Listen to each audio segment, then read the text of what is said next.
সেই স্বর্ণযুগে উনি আজকে পত্রিকায় আছে যে উনি একটা বিশ্ববিদ্যালয়ের অনুমোদন নিয়েছেন, যেটা মানে আইন বহির্ভূতভাবে, যেটা যতটুকু টাকা পয়সা জমা দেওয়ার যে টাইম ফ্রেম থাকার কিছুই নেই, এবং অন্য কাউকে না দিয়ে নিজেরটা নিজে নিয়ে নিয়েছেন। আরও কতগুলো ইউনিভার্সিটি ছিল, যেমন আমার জানা মতে একটা ছিল ব্রিটিশ বাংলাদেশ ইউনিভার্সিটি, ছিল যমুনা ইউনিভার্সিটি, আরও কয়েকটা ইউনিভার্সিটি, প্রায় 22-23টার মতো ইউনিভার্সিটি ছিল। সেগুলোকে বাদ দিয়ে নিজেরটাকে নিজে নিয়ে এনেছেন। গণভোটের যে রায়, সেটা দিয়ে কি করতে চাচ্ছেন? সেটা দিয়ে যা করতে চান আপনি, সেটা তো পার্লামেন্টেই অনুমোদন হতে হবে।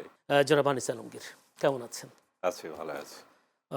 একটু আপনার জেল জীবন যাবো নাকি আসলে আমাদের রাজনীতি নিয়ে যাবো আগে? আপনার ইচ্ছে। আমি প্রথমে জাতীয় সংসদের রাজনীতির মাঠ যেহেতু আমার আজকের বিষয়, একটু যেতে চাই। যে আপনাকে বলছিলাম যে 12 মার্চ যে সংসদ অধিবেশন শুরু হলো, সেই অধিবেশনে পাল্টা যুক্তি চলছে, এবং সেই সাথে যদি বলে জুলাই সনদ বাস্তবায়ন বা জুলাই বা কেউ সরকারি দলের পক্ষ থেকে সংবিধান সংশোধন পরিষদ কমিটি, আর বিরোধী দলের পক্ষ থেকে সংবিধান সংস্কার পরিষদ সভা আহ্বান, এই বিষয়টি নিয়ে বেশ তর্ক বিতর্ক চলছে। শেষ পর্যন্ত রাজনীতি একেবারে রাজপথে নামার ঘোষণা দিয়ে দিয়েছে যদি বলি বিরোধী দল। আগামী শনিবার তারা বিক্ষোভের ডাক দিয়েছে রাজধানীর সম্মত বাইতুল মোকাররমে। কি দেখছেন আসলে? আমরা কি সেই পুরনো পথে হাঁটছি? সংসদে কেন আমরা শেষ করতে পারছি না এই সমস্যার সমাধান, বা সমস্যার সমাধান করতে না পারার পেছনের কারণটাও কি?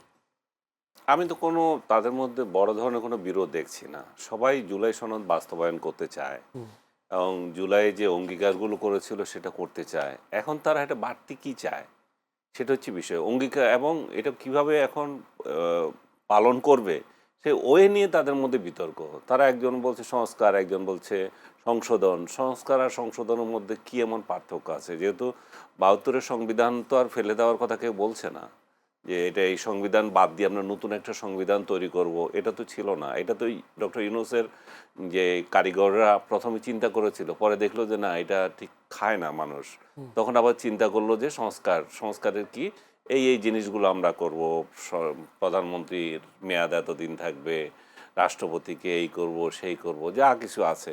এদের প্রধান যে কনসার্ন যেটা ছিল, সেটা হচ্ছে যে জুলাইতে তারা যে পাল্টা হত্যাযজ্ঞে অংশ নিয়েছিল, যে তাদেরকে যে হত্যা করেছিল, প্রায় 2000-এর মতো শহীদ হয়েছে, তাই না? তো এই যে তাদেরকেও যে তারাও যে কোনো হত্যাকাণ্ডে অংশ নিয়েছিল, সেটা থেকে রেহাই পাওয়া, এবং এটাকে ওই মানে ইনডেমনিটি দেওয়া, সেই ব্যাপারেও সরকার তো একমত, যে ইনডেমনিটি তো দিয়ে দিয়েছে, যে আমরা অঙ্গীকারবদ্ধ যে যারা জুলাইতে যে অ্যাট্রোসিটিতে অংশ নিয়েছিল, সব পক্ষে বিপক্ষে সবাইকে, বিপক্ষে তো যারা ছিল, জুলাইয়ের বিপক্ষে যারা ছিল তাদেরকে তো জেলে দিচ্ছেই নির্বিচারে, আর পক্ষে যারা ছিল তারা যে হত্যাকাণ্ডগুলোতে অংশ নিয়েছিল, আপনার হত্যাকাণ্ডগুলোতে অংশ নিয়ে ছিল বোধেই তারা ইনডেমনিটির প্রশ্ন আসছে। কেমন হত্যাকাণ্ড মনে করেন? সরকারের যে তালিকা বলছে 1400, জাতিসংঘ বলছে 1400, সরকার বলছে, কথায় কথা আমরা বলছি 2000, আর সরকার যে তালিকা করেছে সেখানে 834 জন বা কম বেশি। তো বাকি লোকগুলো কারা? বাকি লোকগুলো তাহলে, বাকি লোক যেগুলোকে আমরা শহীদ ডিক্লেয়ার করতে পারছি না, পরিচয় পাচ্ছি না, এরা কারা?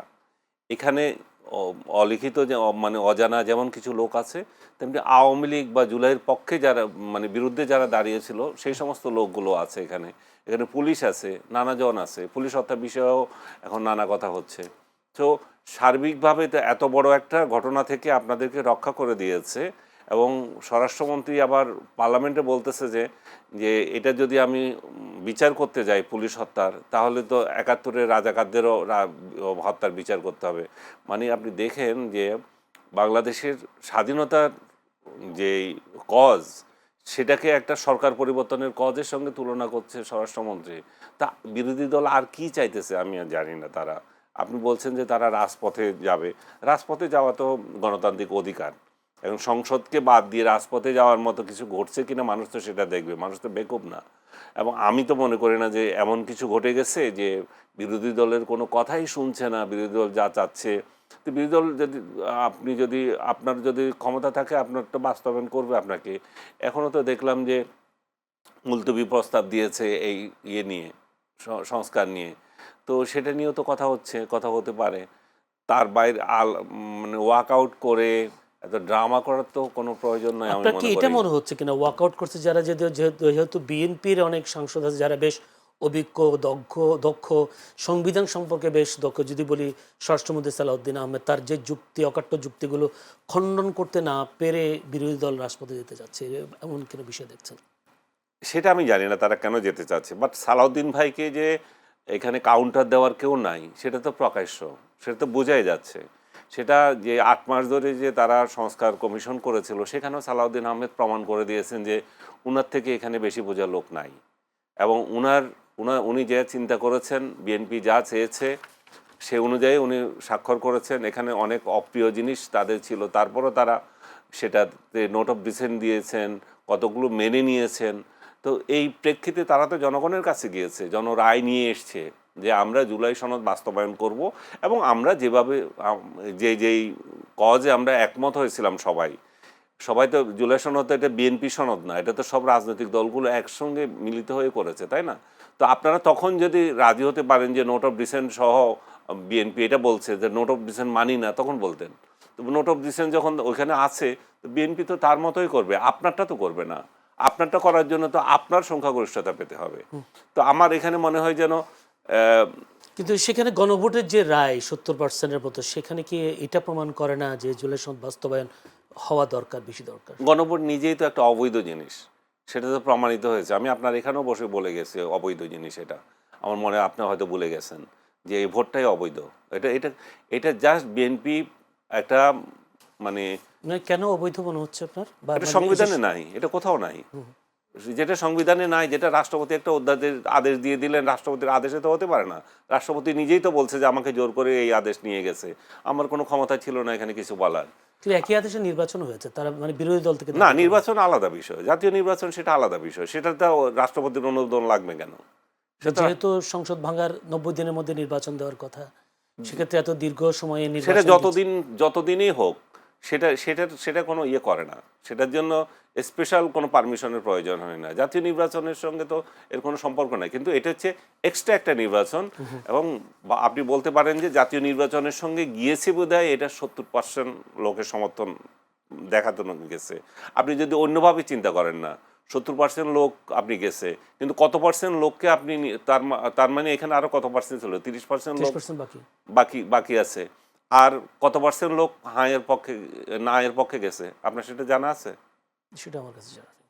এটা প্রায় কাছাকাছি, বা ইয়ের যারা যারা জিতেছে তাদের কাছাকাছি। তারপরে আরেকটা অংশকে তো আপনি নির্বাচনেই আসতে দেন নাই। তো সেই সবগুলো যদি চিন্তা করেন, তাহলে আপনার ওই অংশ তো কম না। তাহলে এরকম একটা বিতর্কিত বিষয় নিয়ে এত তালবাহানা করার তো দরকার নেই। আর আর আপনার যে আপনার হানা যে বিষয়টা বলতেছেন, সেটা দিয়ে কি করতে চাচ্ছেন? মানে গণভোটের যে রায়, সেটা দিয়ে কি করতে চাচ্ছেন? সেটা দিয়ে যা করতে চান আপনি, সেটা তো পার্লামেন্টেই অনুমোদন হতে হবে। এই সংসদ সদস্যরাই অনুমোদন করবেন। তো তারা না করলে আপনি কি করবেন? আপনি এখন বলবেন যে জনগণ রায় দিয়েছে। জনগণের বহু রায় তো পার্লামেন্টের কাছে বাতিল হয়ে যেতে পারে। আর পার্লামেন্টে যারা আছে তারা তো জনগণের প্রতিনিধি হিসাবে আছে, তারা তো আকাশ থেকে আসে নাই, তাদেরকে তো আমরা ভোট দিয়ে পাঠিয়েছি। তো আমরা সংখ্যাগরিষ্ঠ তো লোকজন যা বলে আমরা সেটাই দেখব। কিন্তু আপনি দেখবেন যে এমন কোনো মানে সংখ্যাগরিষ্ঠতা জোর দিয়ে তারা এমন কিছু করছে কিনা যেটা জাতীয় জীবনে বড় বিপর্যয়ের আমরা সম্মুখীন হব। আমরা যে বড় বিপর্যয়ের সম্মুখীন হচ্ছি, যেমন আজকে এখন জ্বালানি তেলের সংকট দেখা দিয়েছে, সেটার জন্য আমরা রাশিয়ার থেকে তেল আনার জন্য অনুমতি চাচ্ছি কার কাছে? আমেরিকার কাছে ধর্ণা দিচ্ছি।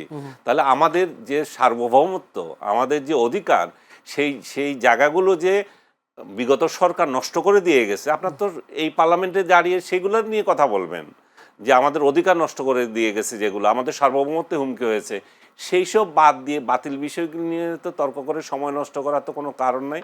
দেশের জনগণের অর্থ ব্যয় করার দরকার না ওইখানে বসে বসে। বাতিল বিষয় মানে কোনগুলো?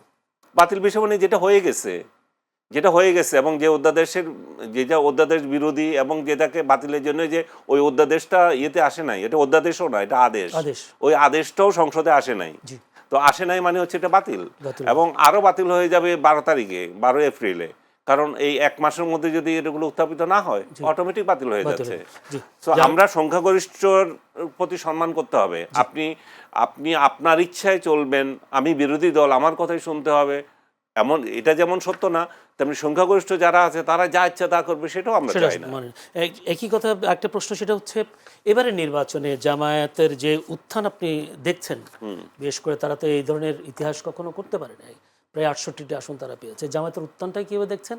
আর জামায়াতের ভূমিকা যেটা, যে তারা যে কথা বলতে পারছে না, যদি বলি বিএনপি যে দক্ষ অভিজ্ঞ পার্লামেন্টারিয়ানের সাথে কথা বলে তারা যুক্তিতর্ক দাঁড় করাতে, তাদের উপরে দাঁড় করাতে পারছে না, অনেকে এটা হাস্যকরও বলছে। বিষয়টা কেমন, আপনি কি বলবেন? না, দক্ষতা না থাকলে তো কিভাবে হবে? আপনি এক সালাউদ্দিনকে সামাল দিতে পারছেন না, এবং জামাতের যে বিরোধী দলীয় নেতা যিনি, উনিও নতুন, এবং অধিকাংশ সদস্যই নতুন। এখানে 2-4 জন লোক আছে তাদের প্রাক্তন, মানে বেশ আগে, এর আগেও সংসদে এসেছে, তো তাদের তো অভিজ্ঞতা দরকার আছে। এবং তারা যদি গায়ে ঠেলা যা ইচ্ছা তা করতে চায়, তারা যদি বিধিবিধান না মানতে চায়, কোরআন মানতে চায়, সংবিধান না মানতে চায়, কার্যপ্রণালী বিধি না মানতে চায়, তাহলে তো যা ইচ্ছা তা করতেই পারে। সো তাদের দরকার যে প্রশিক্ষণ নেওয়া, এবং বিশেষ করে সংসদীয় আইনে এবং মানে কালচারগুলো শেখা, এবং তারা সেই ক্ষেত্রে দরকার হলে সরকারের টাকা ব্যয় করেও শিখতে পারে। এটাতে কোনো এটাতে ইয়ে না, কিন্তু এটা সত্য যে তারা সরকারি দলের সঙ্গে অনেক অনেক ক্ষেত্রে টিকছে না। এবং সালাউদ্দিন সাহেবের যে অভিজ্ঞতা অর্জন হয়েছে, আমি মনে করি যে, আমি ব্যক্তিগতভাবে যেটুকু শুনেছি, উনি যে ইন্ডিয়াতে ছিলেন, এই পুরো সময়টা উনি ব্যয় করেছেন পড়াশোনায়। উনি এমনিতেই আইনের ছাত্র। অনেকের আবার গা জ্বালা করে যে এই লোক আইন নিয়ে কথা বলে কেন, উনি তো নিজে আইনের ছাত্রই, এবং উনি একজন মানে সনদপ্রাপ্ত আইনজীবী। তো উনি আমলা ছিলেন। তো সংসদ এবং সরকার, এই দুইটা নিয়েই তো তার তার আইন এবং প্রশাসন, দুইটা নিয়ে তার হিউজ অভিজ্ঞতা। তো সেই অভিজ্ঞতা নিয়ে কাজে লাগাবেন। আপনারা সেরকম লোকদের আনতে পারেন নাই, পার্লামেন্টে আসে নাই আপনাদের জনগণ, আপনাদের ওই প্রার্থীগুলো হয়তো 2-1 জন থাকলে তারা ভোট পায় নাই, বা যারা পেয়েছে তারা সেভাবে মুখর হতে পারছে না। এটার জন্য তো সরকারি দল দায়ী হতে পারে না। এই জন্য তার চরিত্র, এবং আমি দেখছি যে তার সঙ্গে না পেরে তাকে নিয়ে নানা ধরনের কিচ্ছা কাহিনী বলতেছে সালাউদ্দিন সাহেবকে নিয়ে, যেটা খুব আনফর্চুনেট। আপনি একজনকে মোকাবেলা করতে পারেন না, তাকে ভারতের 4 দল, মানে কি বলবেন, ভারতের দালাল অমুক তমুকে। এখন এই যে বিরোধী দল এখন যারা আছে, তাদের যে রাজনৈতিক চরিত্র, এটা তো বহু পুরানা, যে স্বাধীনতার পক্ষে কেউ কথা বললে সে ভারতীয় দালাল। এর আগে এই ট্যাগগুলো পেত আওয়ামী লীগ, এখন এটা বিএনপির উপর আসছে, আওয়ামী লীগ নাই। জামায়াতের উত্থানটা কিভাবে দেখছেন? জামাতের উত্থান হচ্ছে ইউনূসের কারণে। ইউনূস এমন একটা সোসাইটি আমাদের এখানে তৈরি করে দিয়ে গেছে, ইনক্লুসিভ সোসাইটি আমাদের রাখে নাই। সে এই ৭১কে মুছে দেওয়ার জন্য ২৪কে হাইলাইট করেছে, এবং স্বাধীনতাকে কিভাবে নষ্ট করা যায়, স্বাধীনতার স্মৃতিগুলো থেকে শুরু করে স্বাধীনতাকে কিভাবে আঘাত করা যায়, প্রতি পদে পদে সে গত 18 মাস 16 মাস সেই কাজটাই করেছে। 16 মাস না 18 মাস, সে 18 মাসে এই কাজটাই করেছে, এবং জামাতকে উত্থানে সে সহায়তা করেছে। সেক্ষেত্রে কি ডক্টর ইউনূসের কথায় জামাতকে ভোট দিয়েছে মানুষ ডক্টর ইউনূসের কথা বলতে নাই, কারণ সে এমন একটা পরিস্থিতি তৈরি করেছিল যে বিএনপিকে অজনপ্রিয় করার ক্ষেত্রে অনেক কিছুই ছিল। আপনি দেখেন চাঁদাবাজি এবং আদার্স যে জিনিসগুলোর কথা উঠছে, বিএনপির বিরুদ্ধে যে বদনামগুলো উঠছিল, এই বদনামগুলো কেমনে হয়েছে? কারণ সরকার চালায় ইউনূস, আর বদনাম হচ্ছে বিএনপির। এই চাঁদাবাজদের ধরা দায়িত্ব কার ছিল? যেখানে তারেক রহমান বারবার বলছে যে যেই হোক, আমার দলের হোক, এবং তারা বহিষ্কার করেছে। তো সরকার তো এখানে মানে এগুলো কি বলে, ক্ষমতার খেলা। এই আপনি নিশ্চয়ই এগুলো বুঝতে হবে যে কোথা থেকে কি কারিগরি হয়, যে বিএনপি এখানে যাতে ডিফেম হয়, বারবার ডিফেম হয়, এবং বিএনপির অনুপস্থিতিতে কে আছে এখানে? আওয়ামী লীগ নাই, তাহলে কানামামা কে আছে? কানামামা হচ্ছে জামাত আছে, আর তো কেউ নাই।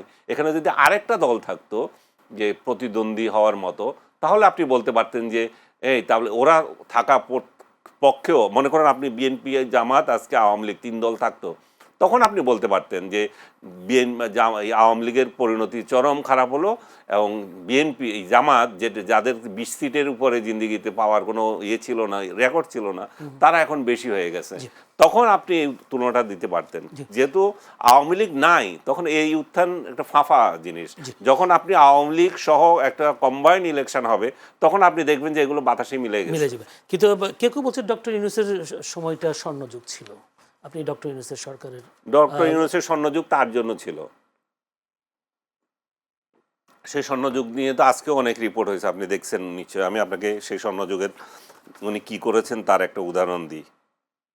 সেই স্বর্ণযুগে উনি, আজকে পত্রিকায় আছে যে উনি একটা বিশ্ববিদ্যালয়ের অনুমোদন নিয়েছেন, যেটা মানে আইন বহির্ভূতভাবে, যেটা যতটুকু টাকা পয়সা জমা দেওয়ার যে টাইম ফ্রেম থাকার কিছুই নাই, এবং অন্য কাউকে না দিয়ে নিজেরটা নিজে নিয়ে নিয়েছেন। আরও কতগুলো ইউনিভার্সিটি ছিল, যেমন আমার জানা মতে একটা ছিল ব্রিটিশ বাংলাদেশ ইউনিভার্সিটি, ছিল যমুনা ইউনিভার্সিটি, আরও কয়েকটা ইউনিভার্সিটি, প্রায় 22-23টার মতো ইউনিভার্সিটি ছিল। সেগুলোকে বাদ দিয়ে নিজেরটাকে নিজে নিয়ে নিয়েছেন। গ্রামীণ, পরবর্তীতে এরা হয়তো পরবর্তীতে পাবে, কিন্তু উনি ওনার আমলে ওনারটাই নিয়ে নিয়েছেন। যে গ্রামীণের 2 প্রতিষ্ঠান প্রায় ই ওয়ালেট এবং রিক্রুটিং এজেন্সির লাইসেন্স, এই প্রতিষ্ঠানগুলো ই ওয়ালেট একটা নিয়ে গেছে, কি সমাধান না কি জানি নাম দিয়ে, আর একটা রিক্রুটিং এজেন্সি নিয়েছে। কতটা নিচে নেমেছে দেখেন। শপথের আগে শ্রম আইনে দণ্ডপ্রাপ্ত মামলার খালাস, পরে নিষ্পত্তি, 7টি মামলা। একটা দণ্ড খালাস করছেন, পরে একবার নিষ্পত্তি করে দিয়েছেন।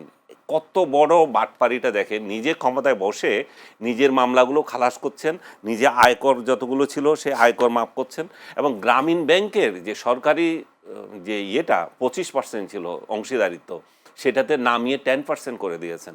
গ্রামীণ ব্যাংককে 5 বছরের জন্য কর থেকে মুক্ত করে দিয়েছেন, যেটা 1000 কোটি টাকা কর আসে। আরও যেগুলি করেছে, এবং পরবর্তীতে উনি এর আগে যে কর ছিল প্রায় 1034 কোটি টাকার, সেখান থেকে কাটিয়ে কুটিয়ে 666 টাকা হয়েছিল 666।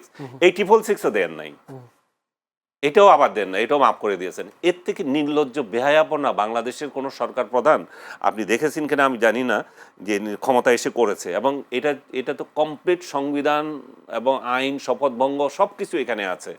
এবং সরকার যদি পরিবর্তন হয়, কোন আজ না কাল, কোনো না কোনো দিন তো হবে। এই সরকার যদি বিচার না করে, ভবিষ্যৎ সরকার করবে। ইউনূস কিন্তু তার যে অপকর্ম করে গেছে সেখান থেকে রেহাই পাবে না। আজকে এই বিচার কি এই সরকারের আমলে হবে বলে মনে হয় বিএনপি সময়? এই সরকার হয়তো তাকে ছাড় দিতে পারে, কারণ 1/11-এর সময় আমরা কি মঈনুদ্দিন ফখরুদ্দিনের বিচার দেখেছিলাম?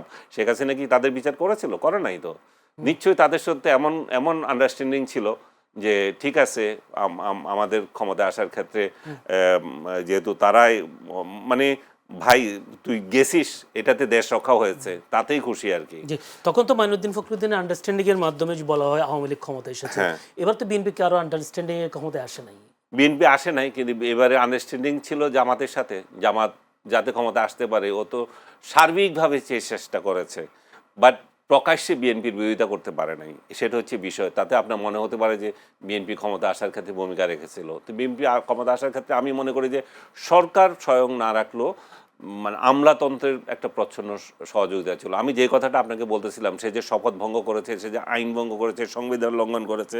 আপনি দেখেন সংবিধানের 147 ধারা অনুযায়ী কোনো ব্যক্তি সাংবিধানিক পদে থাকাকালীন অবস্থায় লাভজনক কোনো কাজে নিয়োজিত হতে পারবে না। সুপ্রিম কোর্টের বিচারপতি দিনে কোর্টে কাজ করে রাতে চেম্বার করতে পারবেন না। রাষ্ট্রপতিও তার কাজ শেষে সিনেমা হলের ম্যানেজারে কাজ করতে পারবেন না। ডক্টর ইউনূস তার নিজের বা নিজের কর্তৃত্বাধীন প্রতিষ্ঠানের আর্থিক সুযোগ সুবিধা পাইয়ে দিয়ে সংবিধানের 147 ধারা বরখেলাপ করেছেন। এটা আমি একজনকে কোট করছি, ডক্টর স্বাধীন মালিক, বিশিষ্ট আইনজীবী। তো ইউনূস এইভাবে দেশটাকে ধ্বংস করে দিয়ে গেছিল এবং নিজের স্বার্থের উদ্ধার করেছিল। এটাকে যদি স্বর্ণযুগ বলা হয়, তাহলে তারা ইউনূসের গোলাম ছাড়া কিছুই নাই। কারণ তাদের বোধ বুদ্ধি লোপ পেয়েছে, তারা দেশটাকে কত ধ্বংস করে দিয়েছে সেদিকে তাদের চোখ নাই। কিন্তু আপনার এটা কি মনে হয় কিনা, যারা ক্ষমতায় থাকাকালীন আমাদের সাংবাদিকরা এইসব তথ্যগুলো তুলে ধরেন না? যেমন আজকে যে কালের কণ্ঠ যে তথ্যের কথা বলছেন, প্রতিবেদনের কথা বলছেন, ডক্টর ইউনূসের ক্ষমতা ছাড়ার পর কেন এই প্রতিবেদনটা আসলো? কারণ হচ্ছে আমাদের ইয়ে ছিল না, আমাদের ওই ক্ষমতা ছিল না।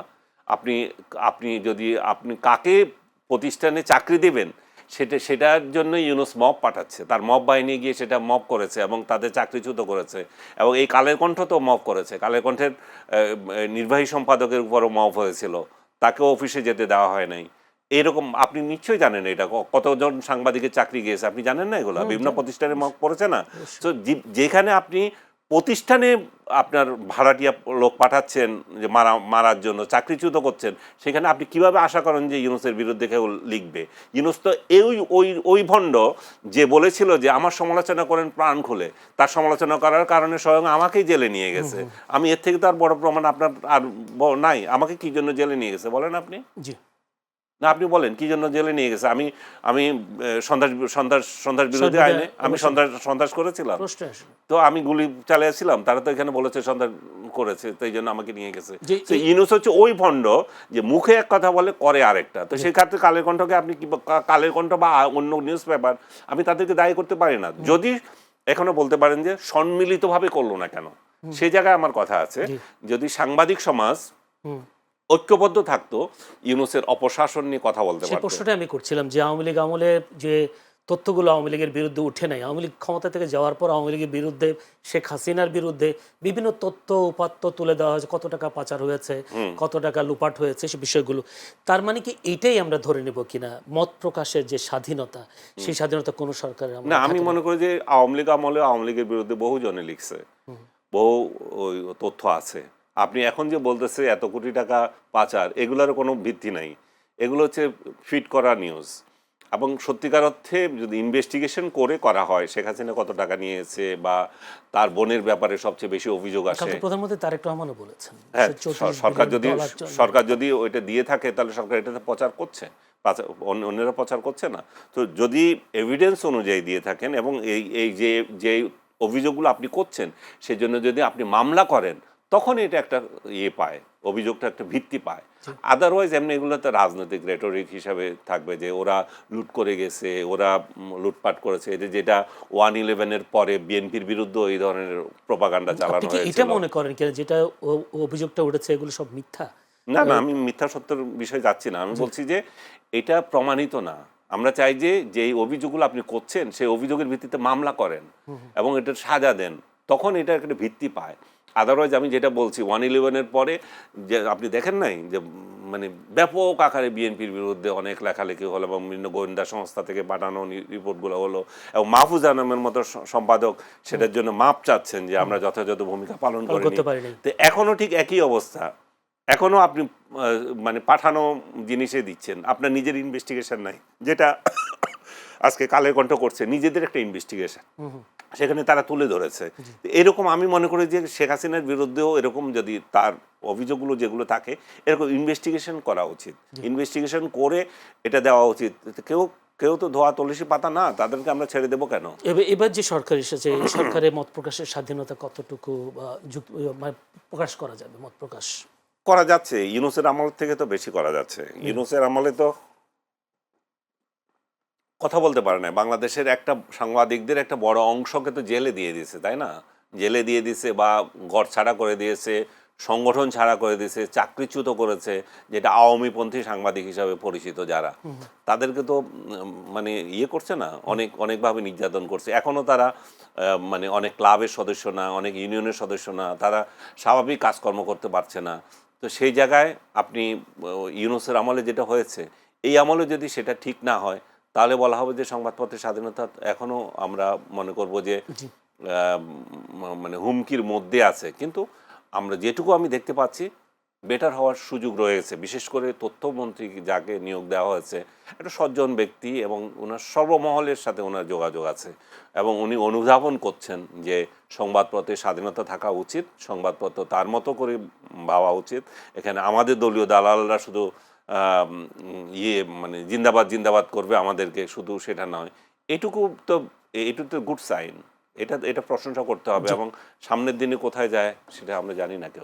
বিগত সরকারের আমলে আপনার কি কোনো সময় মনে হয়েছে কিনা তোষামোদী যেটা সাংবাদিকতা, সেই সাংবাদিকতা আপনি দেখেছেন কিনা? আমার মনে হয়েছে কি, আমি তো আপনার এখানে এই অফিসে আমি জেল যাওয়ার আগেও বলেছি, বহুবার বলেছি যে তোষামোদে পরিপূর্ণ ছিল। যে সংবাদ সম্মেলনগুলো হতো, সেখানে তো তেল ছাড়া আর কিছু দেওয়া ছিল না, এবং তেল নিয়ে যারা কোয়েশ্চেন করতো না, তাদেরকে কোয়েশ্চেন করার সুযোগও দেওয়া হতো না।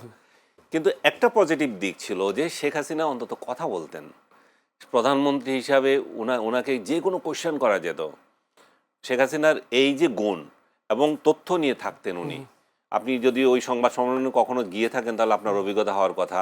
উনি ইভেন একটা তথ্য আছে, ভুল আছে, সঙ্গে সঙ্গে কথা বলতেন, এটাতে এত হবে, এটা এখানে এত আছে কেন। তার মানে উনি যে সংবাদ সম্মেলন করতেন সেটা আগায় গোড়ায় প্রস্তুতি নিয়ে আসতেন। অনেকে বলতে এটা প্রি প্ল্যান কিছু প্রশ্ন তৈরি করা। না, এটা ভুল কথা, প্রি প্ল্যান না। আপনি বলতে পারেন যে ওই দালালদেরকে সুযোগ দেওয়া হতো বেশি প্রশ্ন করার জন্য। উনি প্রি প্ল্যানের গুল্লি মারেন। শেখ হাসিনাকে যারা কাছ থেকে দেখে নাই, তার সংবাদ সম্মেলনে যায় নাই, তারা জানে না উনি যে কোনো বিষয়ে কথা বলার মতো দক্ষতা ওনার ছিল। উনি যে কোনো মানে এটা হচ্ছে যে দীর্ঘদিন যখন উনি রাষ্ট্র পরিচালনা করছেন সে অভিজ্ঞতার আলোকে ওনার এটা হয়ে গেছিল, প্রত্যেকটা নখদর্পণে ছিল। এই যে আজকে টিকা নিয়ে তো হাঙ্গামা হচ্ছে, কই তার আমলে তো কিছু হয় নাই। তার আমলে এমন এই সামাজিক সেক্টরগুলোতে বা অন্যান্য ক্ষেত্রে তার আমলে একটা বড় বদনাম ছিল ব্যাংক চুরি, ব্যাংক ডাকাতি। এই ব্যাপারে উনি পদক্ষেপ নেন নাই। তার জবাবদিহিতা তার থাকতে হবে। কিন্তু অন্যান্য না অনেক সেক্টর আছে যে সেক্টরগুলো নিয়ে, এবং ব্যাংক ডাকাতির বিষয়ে কোনো কোশ্চেন করার সাহস তো পায় নাই কেউ। তাকে কি নিষেধ করছিল যে ব্যাংক ডাকাত যারা আছে তাদেরকে নিয়ে কোশ্চেন করতে? প্রশ্ন যারা করবে তাদেরকে তো তার সংবাদ সম্মেলনে ডাকা হতো না, এমন সেটা একটা কোশ্চেন। সেটাই তো আমি বললাম যে জি হুজুর টাইপ সাংবাদিকদেরকে ডাকা হইতো, এবং যারা কঠিন কোশ্চেন করতো তাদেরকেও দেওয়া হতো না। আমার নিজেরও অভিজ্ঞতা আছে, একটা কঠিন কোশ্চেন করছিলাম, পরবর্তীতে আজ চান্স পাই নাই।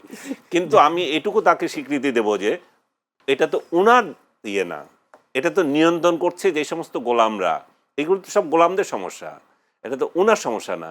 গোলামরা একে একে চান্স দিচ্ছে। উনি কি বলেছেন একে একে চান্স দাও, আনিস আলমকে চান্স দিও না? উনি তো বলেন নাই, আমি তো জানি উনি বলেন নাই এটা। তো গোলামরা এটা নিয়ন্ত্রণ করতো। ঠিক একই স্টাইলে দেখবেন যে এখনকার যে সরকার প্রধান থাকবেন উনাকেও এই স্টাইলে পরিচালনা করবেন। এখন তাহলে কি এটা তারেক রহমানের দোষ হবে? তা তো না। কিন্তু আমি বলবো যে বাংলাদেশে যত স্টেটসম্যান আছেন বা ছিলেন অতীতে, ইউনূস তো সাংবাদিকদের সামনেই আসতে পারে নাই। কত বড় কাপুরুষ এবং এই বেহায়া বিদেশে গিয়ে আবল তাবল বকে আসে, কিন্তু বাংলাদেশি কোনো সাংবাদিকদের একটা 18 মাস গেল একটা সংবাদ সম্মেলন করতে পারে নাই। তো আপনি যদি বিশেষ সাক্ষাৎকার দিয়েছে, বিশেষ সাক্ষাৎকার তার দালাল কতগুলোকে দিয়েছে, নিউজের ছাড়া তো সবগুলো তার দালাল ছিল। এবং ওই কোশ্চেন কি, এগুলো তো সাজানো আবর্জনা কতগুলো, এগুলো তো পড়ার মতো কিছু ছিল না। আপনি এগুলো কোশ্চেন দিয়ে আসছেন, উত্তর দিচ্ছে, এগুলো তো এমন। আপনার মনে আছে যে পুরো সাক্ষাৎকার যে সে দিল, যে বিশেষ সাক্ষাৎকার, কোনো একটা স্পেসিফিক বিষয় আপনার মনে আছে? কিছুই নাই। তার মানে কি এগুলো সাক্ষাৎকার হয় নাই। এবং ইউনূস যেটা করে গেছে, 18 মাসে সে সাংবাদিকদের মুখোমুখি হতে পারে নাই। কিন্তু শেখ হাসিনা যার এত বদনাম করছি যে দালালদের নিয়ে সংবাদ সম্মেলন করতো, হেন করতো, তেন করতো, সে সংবাদ সম্মেলন করতে কখনো ভয় পায় নাই। যেমন আপনি যদি নিজেই দালাল হন সাংবাদিক, আপনি যদি এরকম কোয়েশ্চেন করেন, সেটা তো তার দায়িত্ব না, এটা আমাদের সাংবাদিকদের ব্যর্থতা।